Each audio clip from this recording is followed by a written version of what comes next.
Hello and welcome everyone, and thank you for joining us for this new CEE Animation Experience webinar, The Art of Sand Animation.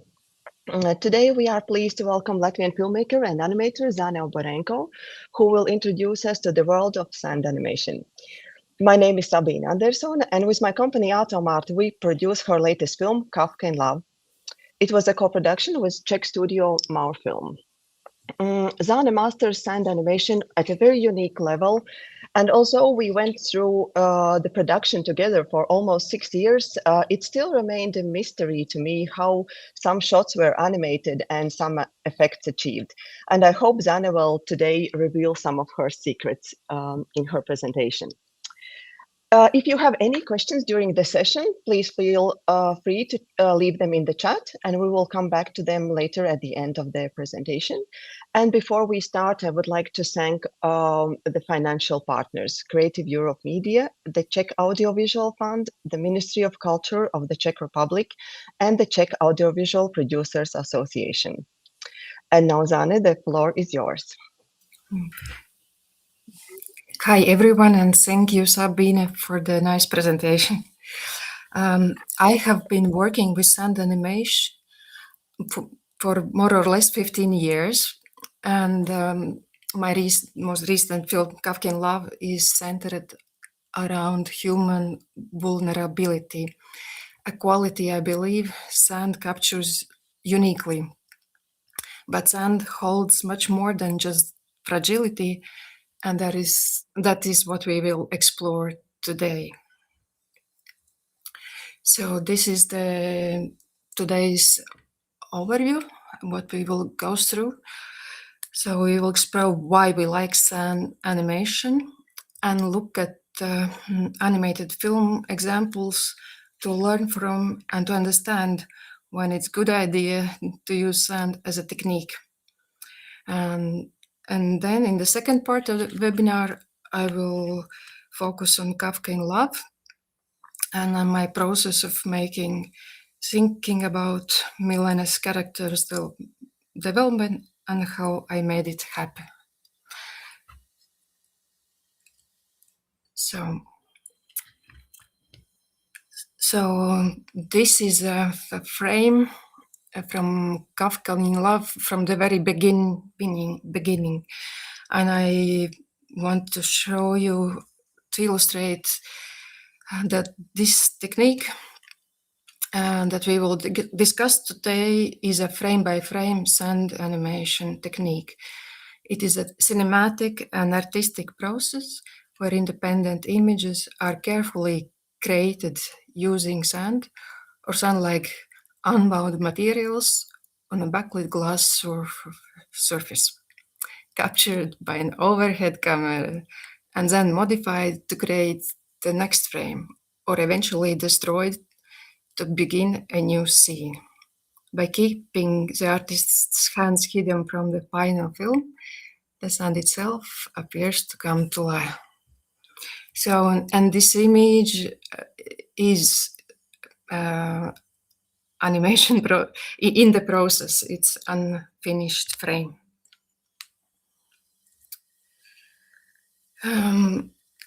So I wanted to say that sand, what you see in the screen, is a double truth.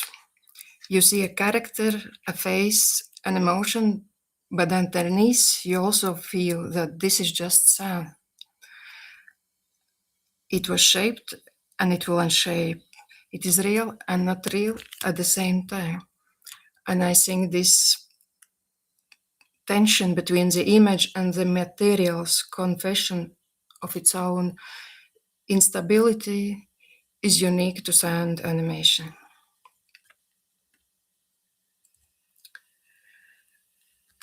So, origins of sand domination. Start date at around 1960s, at the end of the 60s, when Giselle and Nang and Sorge began animating with sand in Switzerland. Their films treat sand primarily as a pioneering visual and graphic exploration. But in 1969, unaware of Ansorge's work, Caroline Leaf arrived at sand independently. It was an unanswered need forcing a solution into existence. She was searching for a way to animate that would bypass traditional 2D animation techniques. And she was searching, what could that be?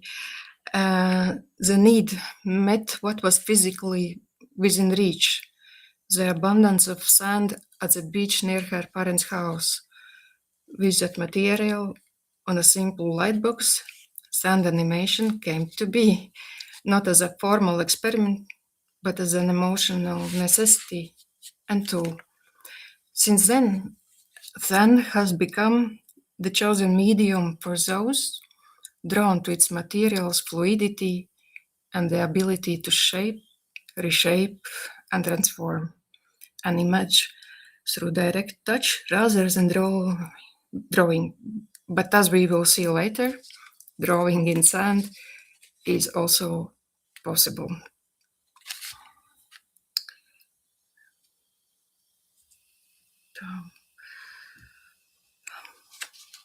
So why does this medium resonate with us, both for those watching and for those of us who can't stop working with it? Finally, I started to put together a puzzle looking at how different forces intersect within this tactile material. Our responses begin at the level of biophilia. Biophilia is evolutionary preference for natural living systems. Evidence suggests that our brains read irregular organic textures as signals of safety. Yeah, I'm very nervous and I hope you can understand me. And yeah. So in general, we trust what looks natural and grown rather than artificial, and since randomness speaks the tangent language. Layered on top is a perceptual pleasure, much like in pointillism, constructing a whole image from scattered particles that the brain completes. There is something deeply satisfying in that perceived incompleteness. Yeah.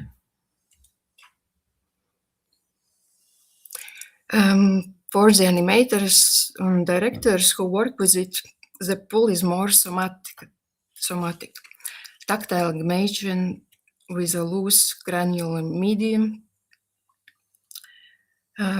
creates a neurosensory feedback loop that calms the nervous system. I think that now I'm a great example that they need sand to calm down as well.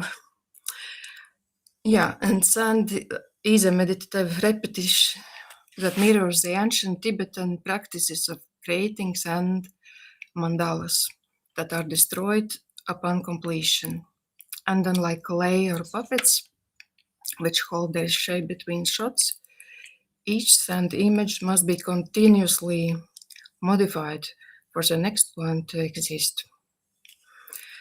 But beneath all of this, sand touches something in our collective unconscious, or perhaps the personal one for those who grew up playing with sand. It serves a persistent symbol of time and mortality, the old truths, from dust to dust. Yeah.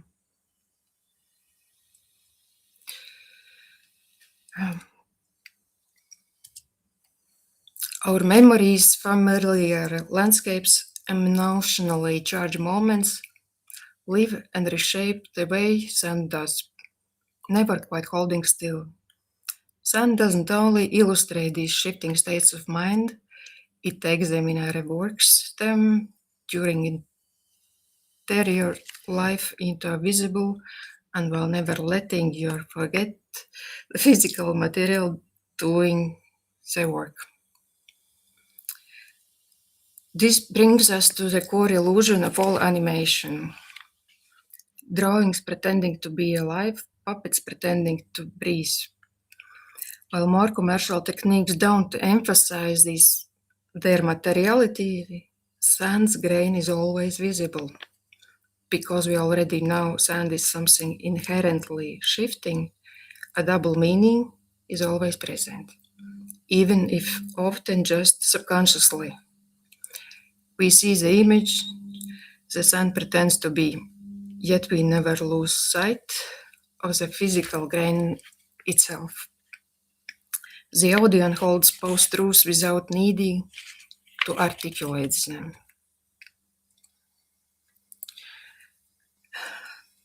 So this is how the raw physical material breaks through the cinematic illusion. And from that intersection, the true artistic motivation for using sand emerges. This is exactly why sand finds its perfect place wherever memory, hallucination, fantasy, suffering, or anything intangible is required, whether as a layer within a documentary film carrying truths that the camera alone cannot document, or as a basis of film's entire world.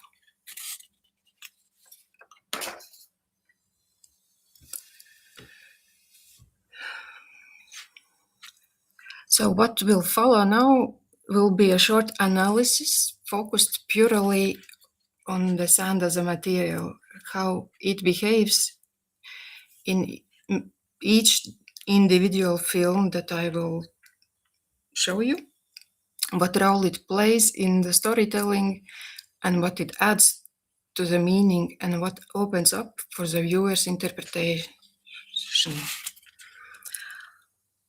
I will start with Caroline Leaf and then focus on films made more recently to see how sound animation has evolved as a cinematic language.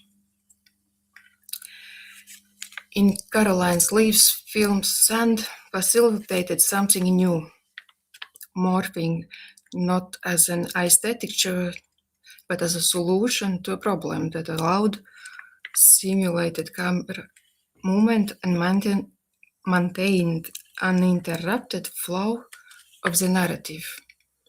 But more importantly, she discovered what sand could feel like. The warm golden tone of natural sand, the visible fingerprints not hidden, but offered as tenderness itself, very often toward her film subjects. The owl in The Owl Who Married a Goose, and Mr. Samsa in The Metamorphosis of Mr. Samsa are characters loved at, abused, and overlooked. She wanted us to feel sympathy for them, shown through the softness of medium with unmistakable care. Leaf gave sand its emotional identity, warmth, empathy, vulnerability made visible through touch. Every artist after her is either continuing that emotional register or deliberately refusing it. I invite you to watch both of these Caroline Leaf's films on the National Film Board website independently.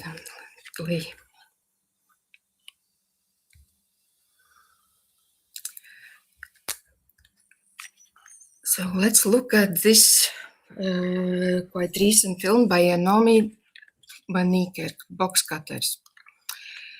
It is a film about South African women trying to reconstruct the details of a brutal attack, merging fractured memory and reality. It is an example of how sound can seamlessly integrate into a mixed media framework. Let's look at the trailer to see a glimpse of this atmosphere in motion.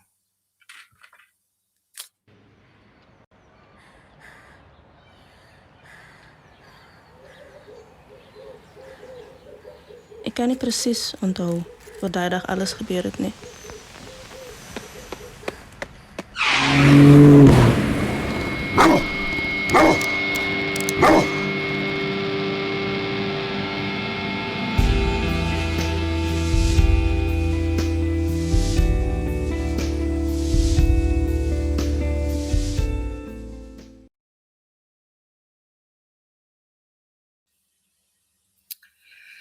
Where Leaf offered the warmth of her fingerprints, Van Niekerk works with tools, brushes, needles, and that visible absence of direct human touch is an important part of the film's emotional logic.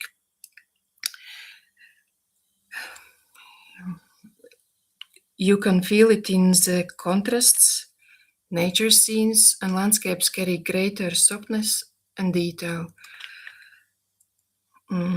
But the bystanders scenes, and especially the violence recollection scene, hit with rougher, more aggressive brushstrokes, like this dog, for example. There is a single moment of color in a red line across the throat of the main character, when Niekerk keeps it almost invisible. The way violence becomes invisible when no one is willing to look.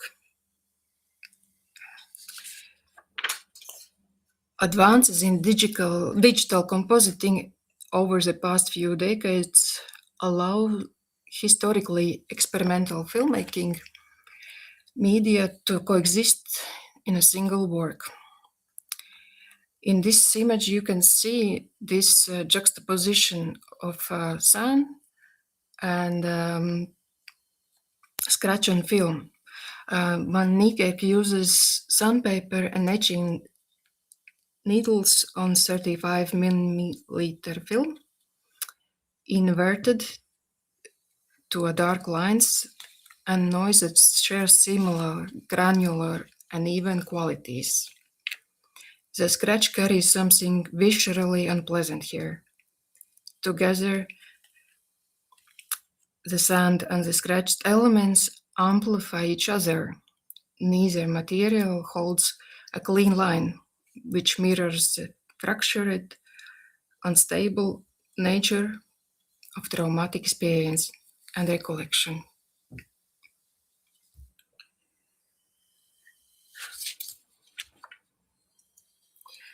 So the next film is Pilots on the Way Home from 2014 by Priit and Olga Pärn.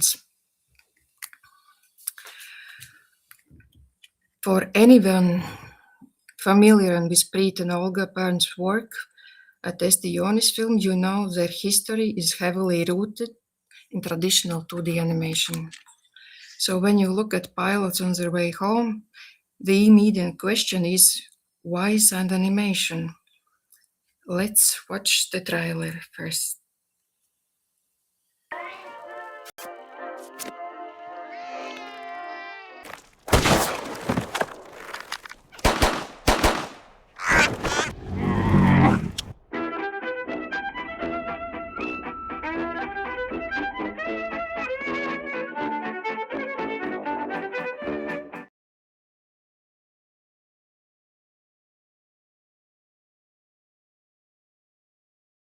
Coincidence, we can,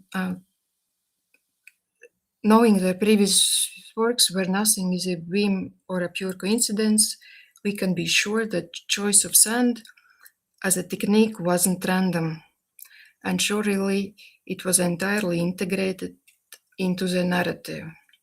If you look at this film from technique's perspective, then line itself is the main hero.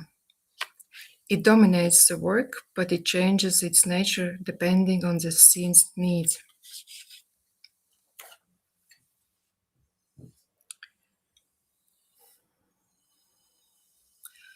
The choice of the sand as a technique came down for them to three things. First one is the setting itself. The story follows three pilots walking home through a desert. By animating with sand, the medium is the landscape. The characters are physically and psychologically lost in the very same material the film is made of, creating an immediate, literal double meaning.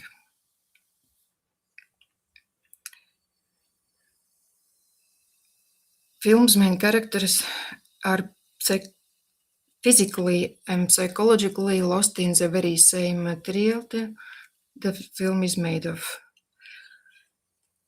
Yeah, I just said it, but let's make that point again. Yeah. The second reason they used sand is that it allowed for a totally unique sand textures. By working with different grain sizes, they could choose coarser sand where individual grains needed to be visible, giving the scattered texture more presence. This was a direct collaboration where Olga's deep experience with sound animation was vital. So in this picture, you can see Olga animating a level of sound animation that serves as a feeling. And is in contrast with lines. That I will explain now. Instead of working with sand the traditional way, Priit and Olga found a way to draw expressive lines into a very thin layer of sand. When the image was inverted during production, these clear tracks became dark lines, emblematic of Priit's signature style. So here you can see on one side is how it was animated, the thin layer of sand, and when you draw on the sand with a tool, then it creates white lines. But in the film, it was used inverted, and the image on the other side shows example of that. Because they were drawing directly on a sandblasted glass surface, the graininess and friction created a rough, raw edge, reminiscent of etching on film. It completely removes the typical fluidity you usually get when working with sand on a traditionally thicker sand layer, where the grains tend to slide back into the channels and soften the edges.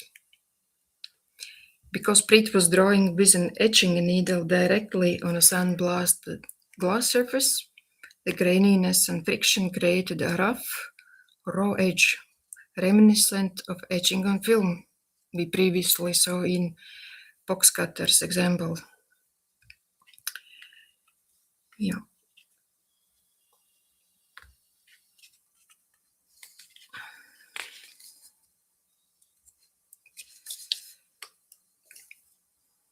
Yeah. And that brings us to the third point, how this line quality creates a beautiful contrast to serve the storyline.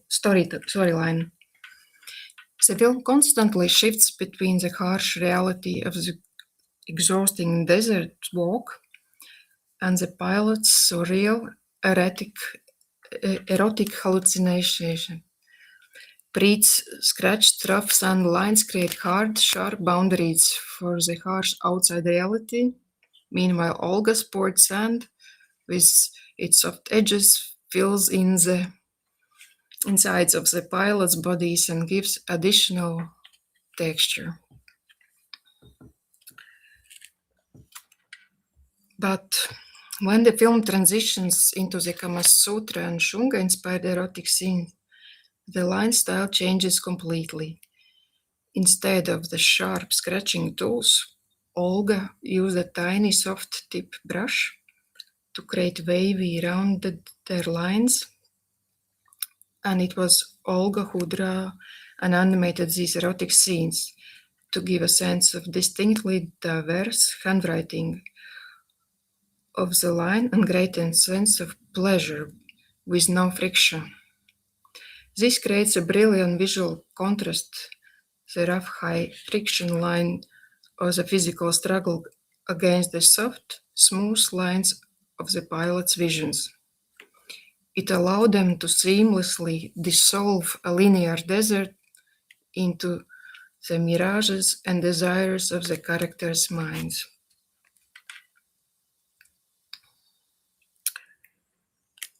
And as you just saw, sun doesn't have to be only in its natural color, and it doesn't have to be placed on a white background. This film uses color and digital compositing, pushing the medium well beyond the monochrome tradition. There is far more than that went into making this film than I can cover today. From the vacuum cleaner tool Priit adapted for sound animation to the range of techniques that make it a celebration of how diverse sound animation can be. That deserves its own webinar, but for now I invite you to watch the making of videos of pilots on the way home, available online.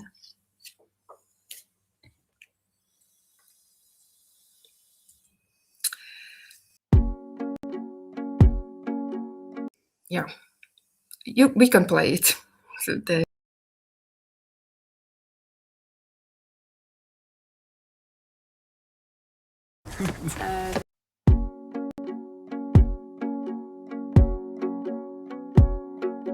Till We Meet Again is a 12-minute animated documentary about an old lady who returns home after 60 years. The film is based on a true story and taking place on a remote island of Baltic Sea. All objects in the films are made of materials found on that island Ruhno.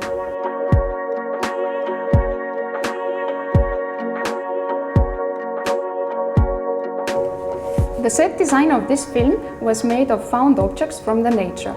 It was built on a multi-plane animation table. The backgrounds were painted with sand, and the characters were made of feathers.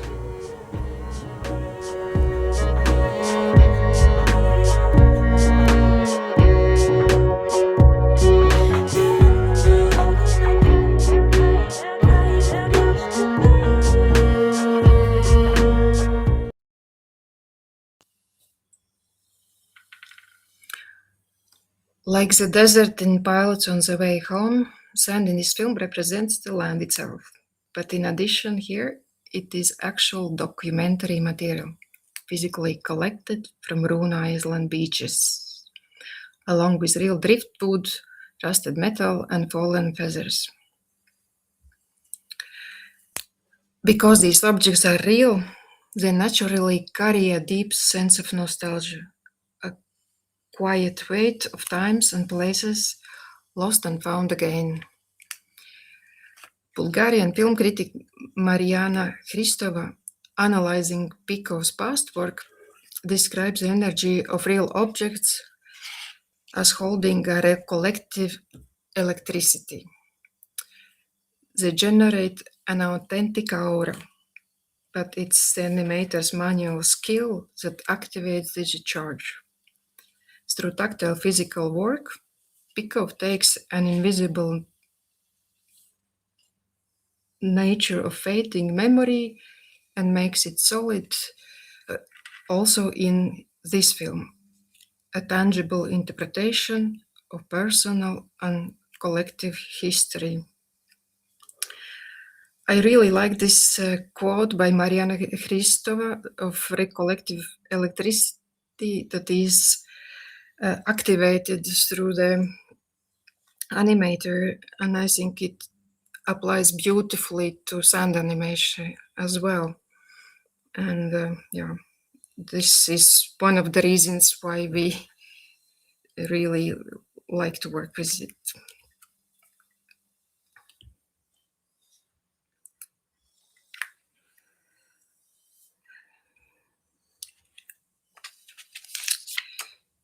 So, nearly monochromatic natural palette and sand's texture create a feeling of nostalgic warmth. For Pikkov, technique must connect directly to story. The sand, along with every other element here, is the homeland, the exactors, the woman lost through documentary material. And if we trace this idea of the expressive line that we saw in Priit's work, a tactile material and documentary evolution further, just last week at the Cannes Film Festival, Anne-Sophie Girault premiered her film, Visit into Irradiated Land. Girault is not new to sound animation, but in this new film, which I'm very much looking forward to see, she uses the same technical family, raw grains animated frame by frame on a backlit glass. Only this time it is actual earth and dirt. Unlike Pikkov, Girault begins from documentary background, real research. She visits the actual nuclear power plants before shifting into speculative fiction. This is pseudo-documentary. The material carries evidence of something the camera alone can't show. But where Pikkov stays close to testimony, Girault crosses into imagination. The lines here are drawn in earth, trembling, dissolving, unstable, nothing like Pärn's precise, etched strokes. Same grain family, opposite temperaments. Girault's drawings don't command the material, they surrender to it.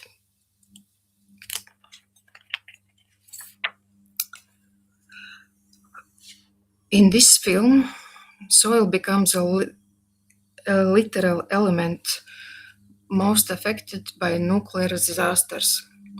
It absorbs and hides the invisible poison by making those raw earth grains vibrate and flicker under the camera. The invisible contamination becomes visible, restless and alive, like a swarming mass. For the rain scenes, she sprayed water directly onto the dirt, liquefying the medium, so the drawings melt and decompose before your eyes.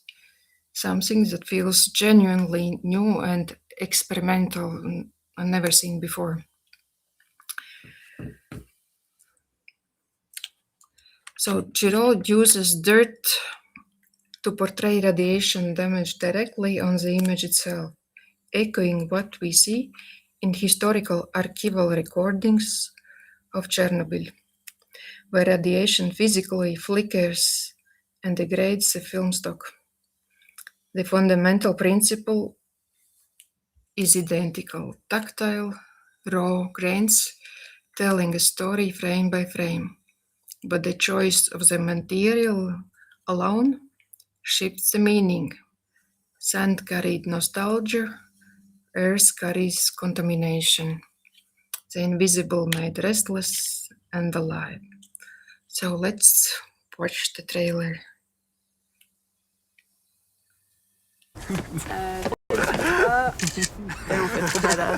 Ah ouais, c'est chaud là-dedans. Un, deux. Allô, allô. Est-ce que vous m'entendez? Oui. Oui. Oui. Et si. Eh ben c'est parti. On bascule doucement son poids du corps en avant. Et ben voilà, ça roule. J'ai l'impression que je vais tomber.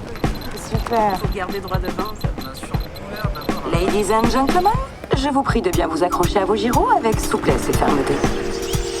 La température extérieure est actuellement de 31 degrés. Bienvenue sur Golf et Tour.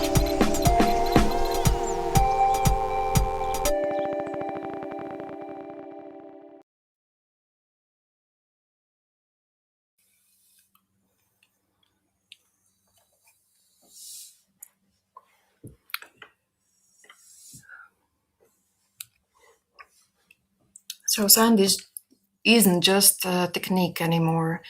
It's become a film's idea itself. And over the evolution of sound animation technique, what has changed is that if initially and primarily still tends to be a solo work, but nowadays, it's possible to work in teams and share work. Like the example of irradiate land in the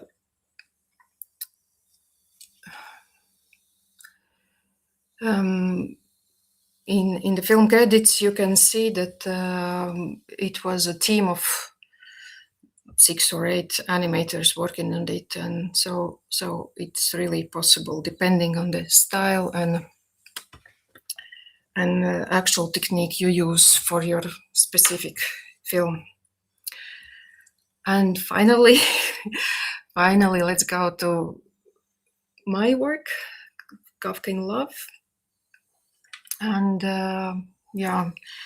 and the way how I portray this vulnerability of sand.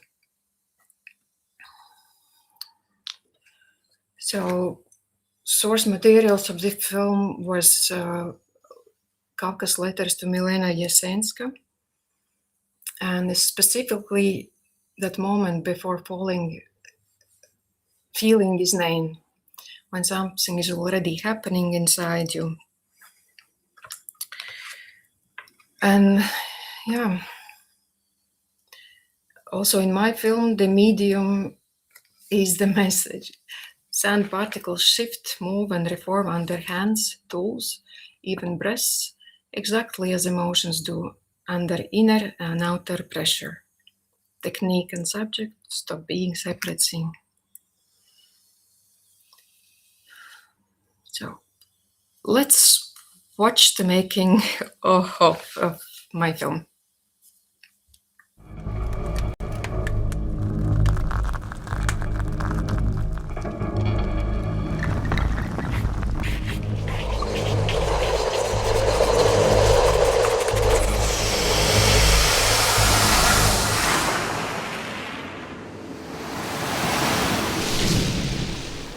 In sand animation, I like the grain. I like the analog feel of it. The images that I make in sand, they remind me analog photography or old-time film. Besides that, sand works as a very strong metaphor in the sense that we are born from nothing, from earth, and when we die, we go back to earth. So sand is also a metaphor of life circle of human being. And Kafka's work and Kafka's letters in general is centered on a single human being. So sand seemed very fitting for an animated film that's based on Kafka's work. First idea to make an animated film based on Kafka's letters to Milena came in 2014. There was a pause until 2019 when I entered in CEE Animation workshop with the project, and that's when very active phase of working on it started. I want to show it also difference between the reality and fantasy. So I need to have these very realistic phases in the film, so they work in contrast with the ones that are imagined. We could really feel how these shifts of emotional shifts happen, like from being in ecstasy and feeling in love and safe and then falling down when Milena invites him to come to Vienna. The fact that Kafka was engaged and Milena was married complicates it even further, this relationship, and the changing technologies of communication. At his time, it was also changing, like telegraph came in. Kafka himself, he divided these communication technologies into the ones that encourage actual physical presence and the ones that discourage actual presence. So letter writing is discouraging to meet in person. Today, with all our social media, with emails, we have more and more these technologies that discourage actual communication between people. That's the reason why, for me, his letters to Milena and his work in general is very fitting to nowadays. The way how Kafka felt is very similar to us nowadays, because we prefer rather to be on Facebook or Instagram rather than to go outside and meet actual people. Milena's character in my film is always a bit ethereal and not realistic until the very end, when she becomes very realistic and Kafka understands that also Milena is only human.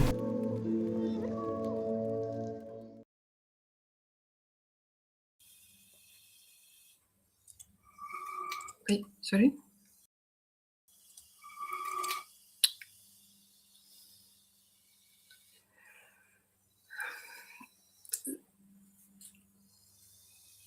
So yes, I wanted to talk, maybe focus my attention to Milena's character, because it leads us back to the discussion about line in sound animation.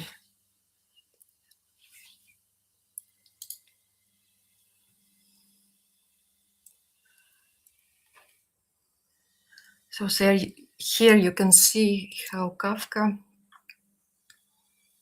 after realizing that he has fallen in love, he draws Milena's face on a dusted glass. And to achieve this level of detail and to make this possible, I did work on layers that were composited afterwards in post-production. So here you can see Kafka without the extra dust particles on the background. So here you see two layers, the background and the Kafka. And here it is with the dust particles that keep falling down and are sitting upon the glass.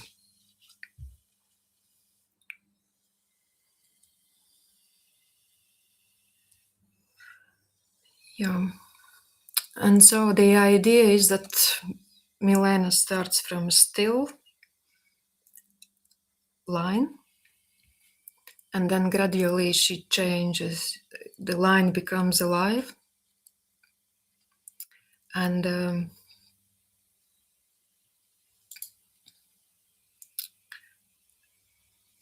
so it evolves, eventually becoming photorealistic in the end.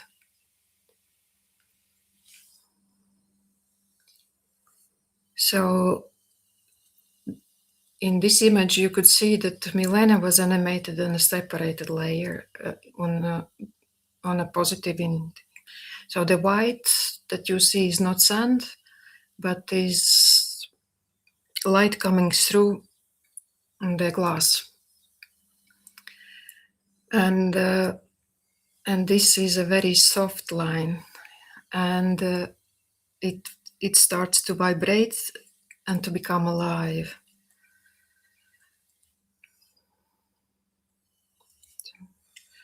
So once more, the separate layer, Milena's hand. Yeah. And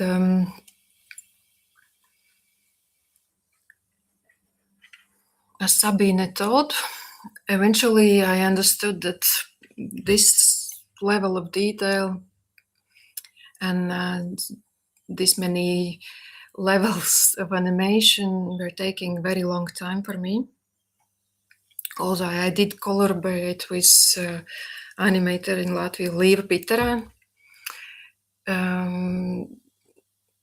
Yeah, it felt like we needed extra help. So this image was made by Paula Kozak, and I was really happy and pleased about how well she made the sand work, because what we were going for in Milena's character development is that if at the beginning she's just a simple line, then now it's shining, and there is this aura that I wanted to make visible.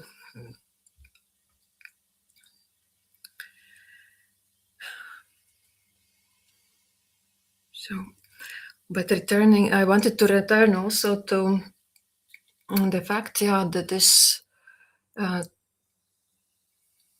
division of tasks, who does what, also depends on each individual person's abilities, but are also somehow we are naturally drawn to and are better at doing one thing rather than the other. And Lieva became an expert of creating uniform gray gradient backgrounds, which were a particularly difficult challenge in sand animation in general, I think, but also for me. So this film was also a technical evolution of how you can work with sand. And yeah, it was this challenge to work with the gray and achieve the gradients of full chiaroscuro.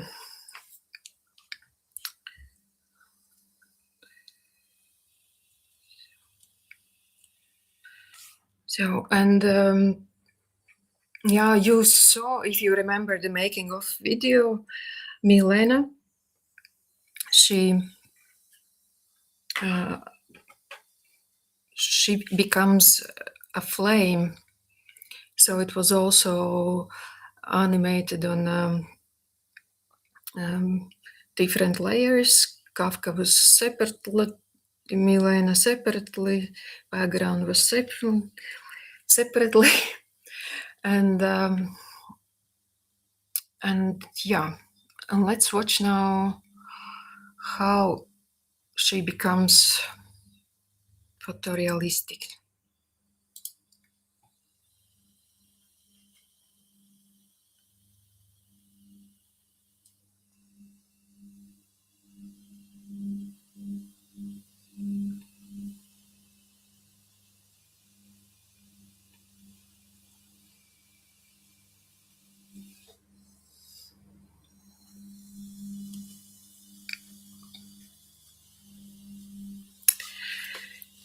Yeah, and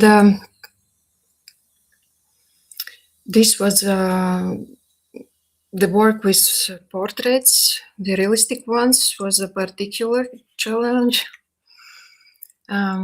Usually for the first frame of the portrait, it took one day to draw it, to get it right. But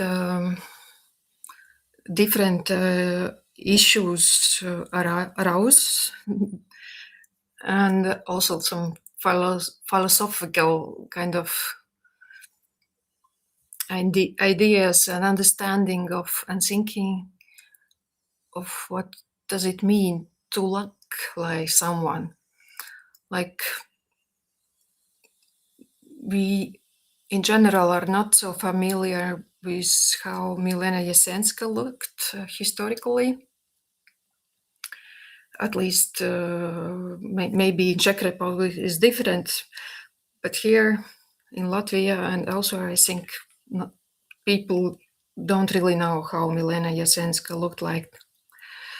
So making her portrait was difficult technically, but I didn't worry about the fact whether she looked or didn't look like actual real life Milena. Yeah, I was more worried about different technical issues. Not only the size of the sand grain that you use determines the look of the image, but also from what distance you pour sand on the glass surface. Like here, I was holding my fingers quite high, like it's all relative. But yeah, it produced this texture that looked like maybe more like a dirt or something old or not finished. So I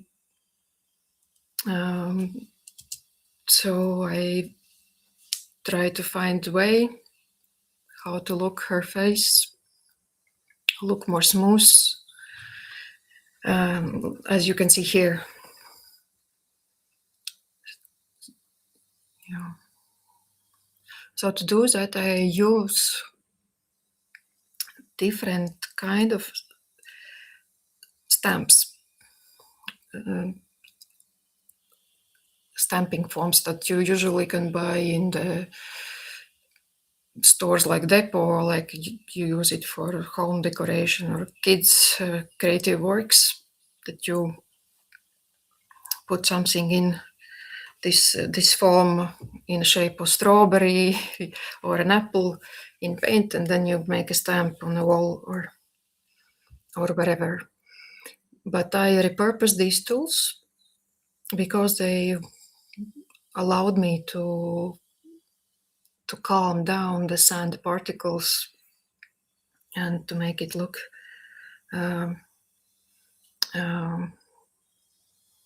like more smooth. The reason why I stopped on this image is that this is one layer except the tear.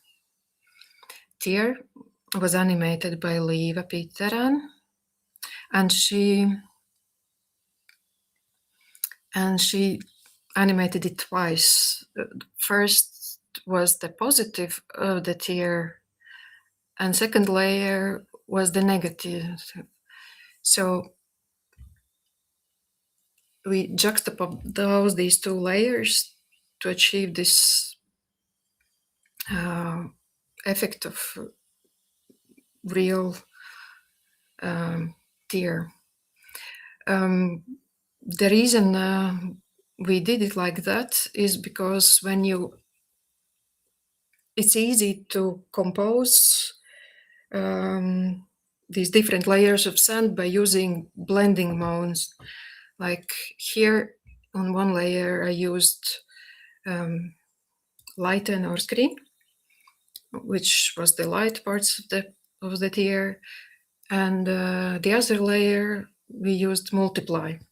So it seamlessly laid on Milena's face without any borders. But if you remember this image,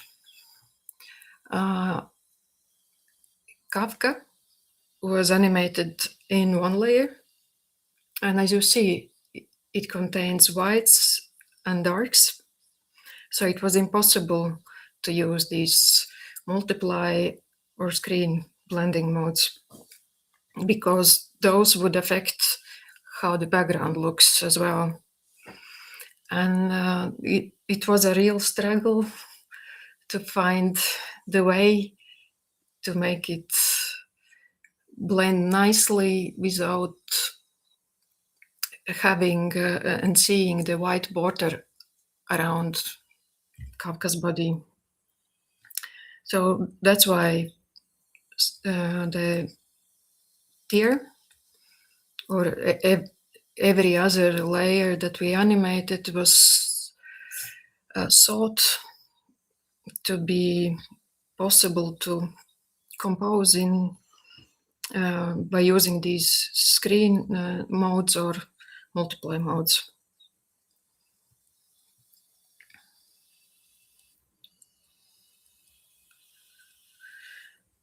So an important thing what I wanted to talk about is that there are different levels of seeing. Like where you come from shapes what you see, and depending on the project, that is either your greatest asset or trap you keep falling into. Like what I mean is that me and Leva, we both come from a academic fine art background, and we were trained with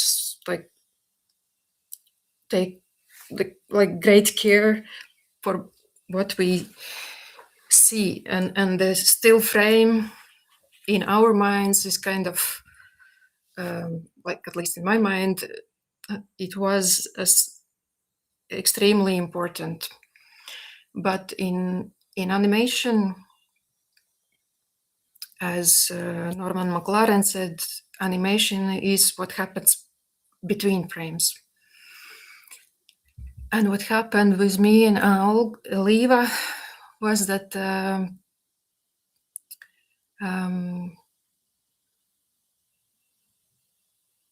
we did tend to spend more time on certain details than it actually was needed.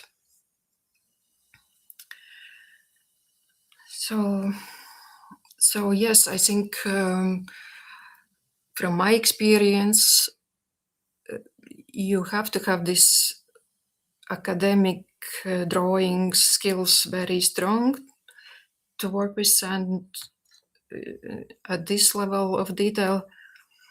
But you have to kind of keep in mind that you're working on a film, and that each individual frame, especially if it's composited afterwards, is not that important. It is not exactly what you will see on the screen, on the final image.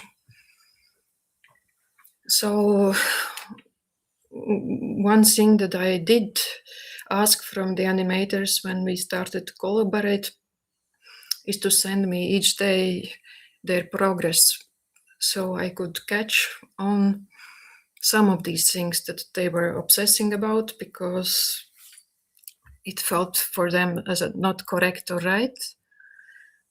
But I, having greater distance from that and having in mind how it will look in the end,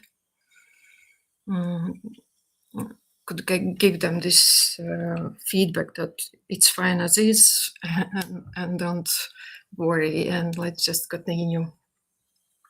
But also a very interesting thing is that what you see on the animation table is a very different from what you screen on the screens in general. You lose some information in the way, and at the end, when your film gets to the cinemas or to the screens of computers, you never know how it actually looks like. And I know that you don't see exactly everything as me and the animators when we were working. So Yeah, and I wanted to tell that I did study in Estonian Academy of Arts in master's degree in animation, and one of my teachers was Olga Pärn, and she taught me everything I know about sand. But I wanted to thank also Olga's mother. I forgot the name. Alena Petkevich. She was an award-winning sound animation artist and director. And as I understand now, many things that Olga taught me were directly kind of taken from what her mother taught her. So this is an interesting lineage, how the legacy of sound animation continues in our works today. So, and here, returning to the question of what we look like and how do we perceive it, here you can see Kafka's face that was blurred. And it turned out very difficult to get the likeness that I wanted. And I wasn't sure, is it because it's sand that I'm working with? Is it because of the blur? But it was kind of very difficult to get the sand grains in the right places to get it right. And this is how the final image looked like, with the water droplets, with the, yet again, line. Kafka continues to draw in his mind. And on the mirror in this case. And this was the one layer, Kafka's face. Here in the angles, you see the white and black corners. We did that because it was in composition, it was post-production was masked out. But we noticed that when you animate something that has to stay still in one place, that camera, in respect to the sand layer, slightly moved. And so if in animations where the movement is greater, you don't notice it. But in the situation when you animate something still that has to be in one place without jumping around, it became a problem.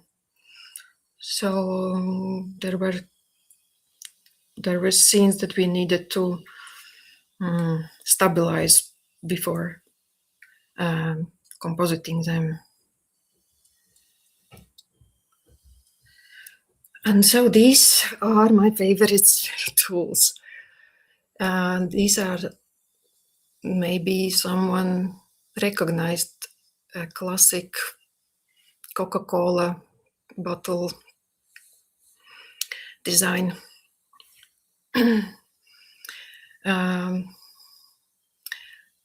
Yeah, the first one that I made is 1, 2, 3, 4, the fifth from the left side was my very first one and my favorite one. And an interesting thing is that, I could notice how the plastic bottles changed over the years. Like the first tool is quite stiff plastic, but the newer ones, the ones that look more shiny, they are much softer plastic.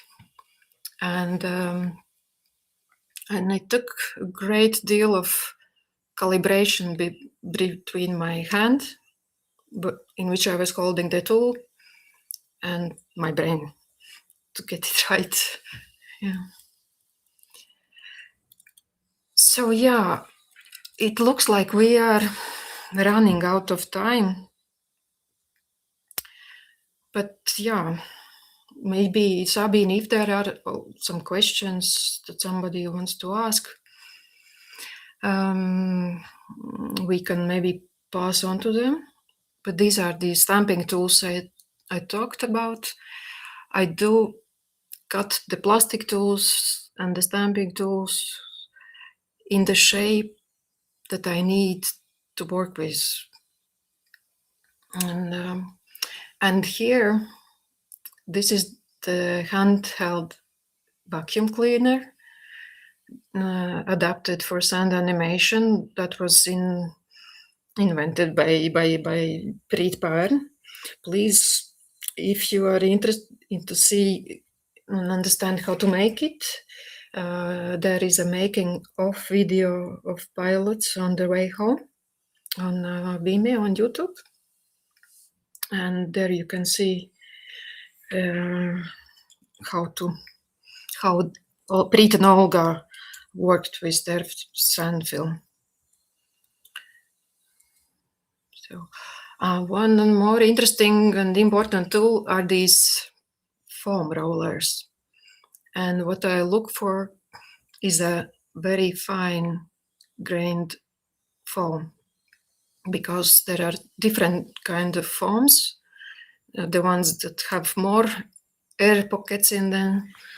And when you roll over a sand with these, it leaves a texture on the sand, but it also helps to kind of vibrate the sand that it rolled over.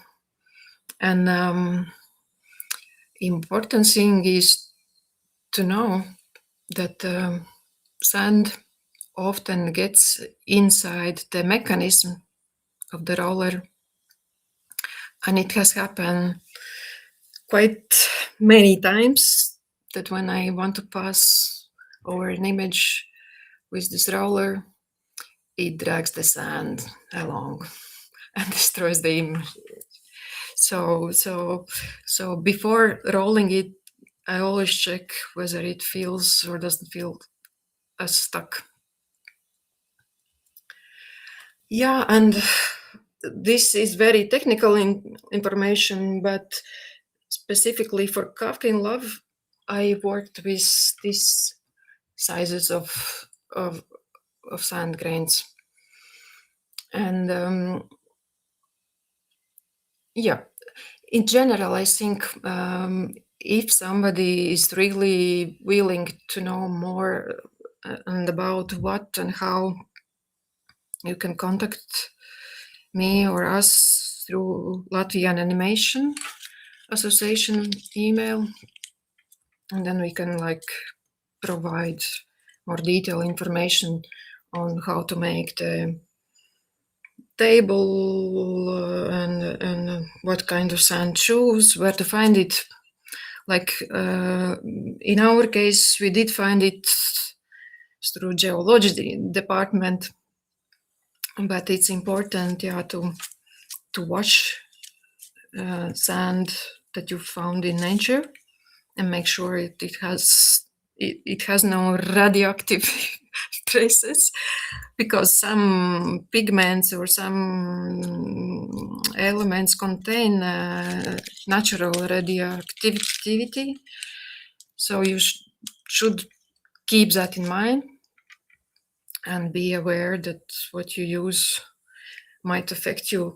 And I definitely want to warn you to not use powders, especially the quartz sand, because it can, if you breathe it in, the particles are very sharp, and it over a long time it can create issues. So But yeah, and this is how my sand animation table looks like, more or less. It of course changes depending on what I am animating.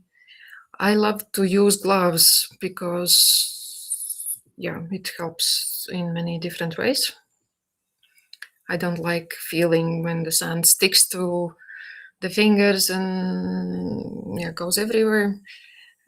Gloves help it, but also gloves help to work with these background, uniform background gray layers.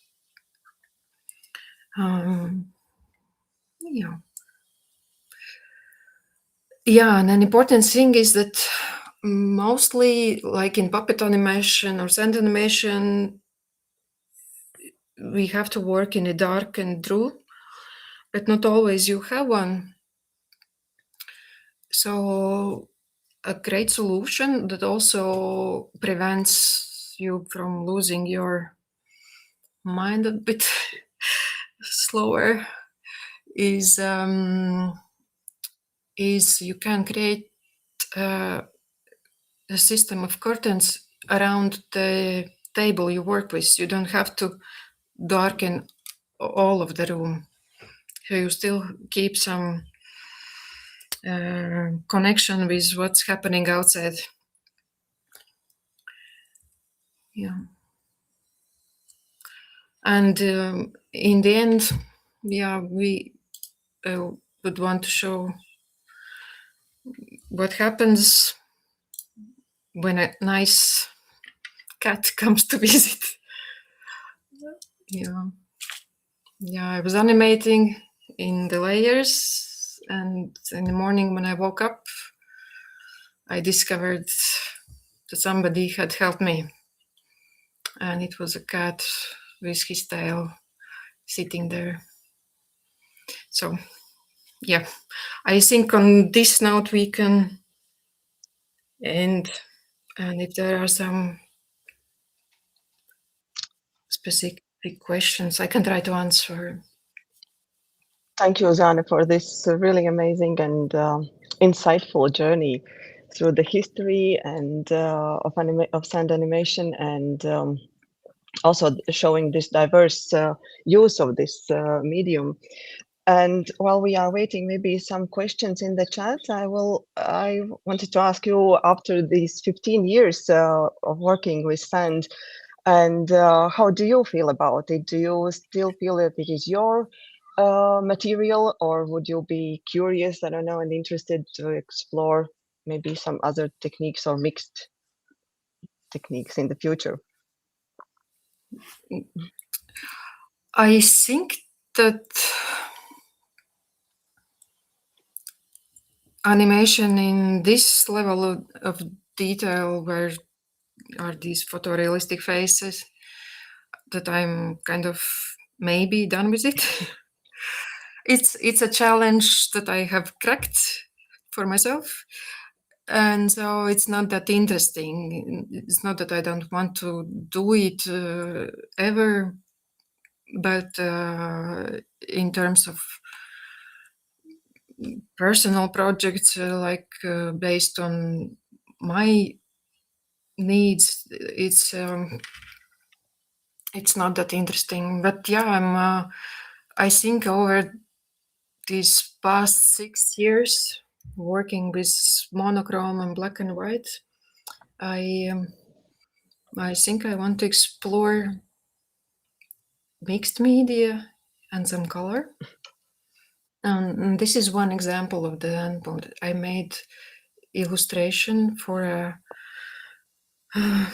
cinema magazine, Kinoraksti, and it was about film nozares terminology of film, and because it's a linguistic problem in Latvia, our language is small. There is not so many people who speak it, so we are kind of thinking and inventing more Latvian ways of expressing ourselves when thinking about film. So, but of course, many Anglicisms and Russicisms are part of what's daily used. Like, yeah. But back to more colorful stuff. I think I did get kind of tired and a bit burnout from very detailed and thoughtful way of animating. Yeah, and I wanted to say, and I forgot to say that in my film, this fragility, I use these tools, but soft tools like these foams, stamping foams, the foam rollers, to convey the softness that Caroline Leaf did convey with the fingers and with actual touching the sand.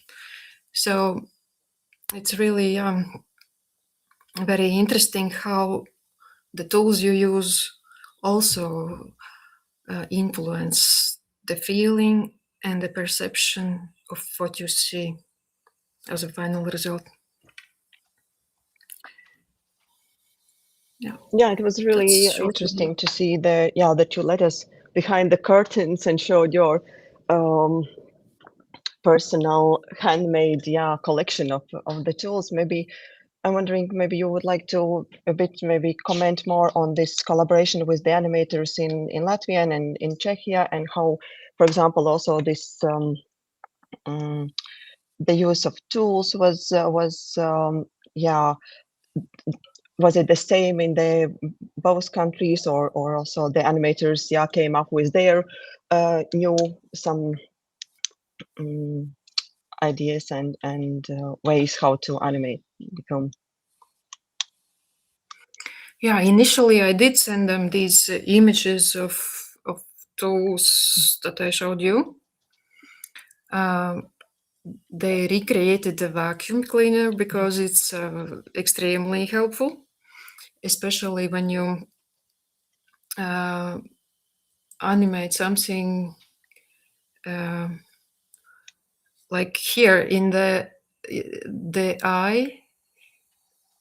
It's like when you move the sand and you move it too much and you need to remove it, then it's kind of hard to do it without disturbing other sands around it. And so one tool that I don't know how to describe here in the plastic box, that eyedropper or pipette. It was a tool from Muji. When you push it, a puff of air comes out, and it's useful for a very small, tiny spaces where you need to remove some grains. And I used it so much that it broke, and so I scotched it together because Muji is not producing this kind of tool anymore. But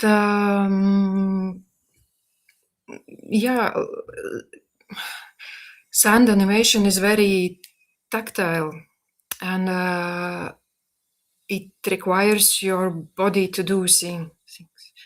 So initially I showed and told what works for me, but eventually Olga and Honza, they had their own adaptations and tools that helped them to work with. Like Paula Kozak, she works with painting on glass, so she did use some tools that allowed her to not touch sand but hold it comfortably over the sand layers. I don't think you understand what I'm talking about in this case. But yeah, like me and the Leva, we did use some wooden pallets that we could rest our hand on, and without like influencing and touching the sand that we worked on. So Paul had a similar tool, but a better one, yeah.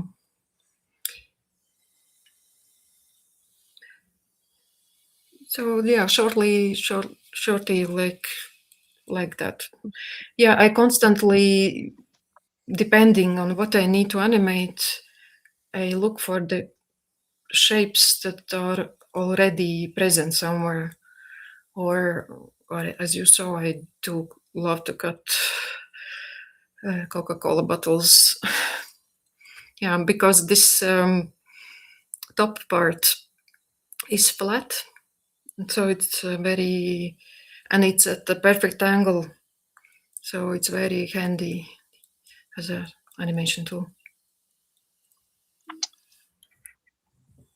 Thank you. I'm checking. I think we don't have questions at the moment, but maybe we've also used the time and covered a lot today during your presentation. And I think if anyone has questions afterwards, please feel free to contact me or Zane through Automart Studio or Latvian Animation Association.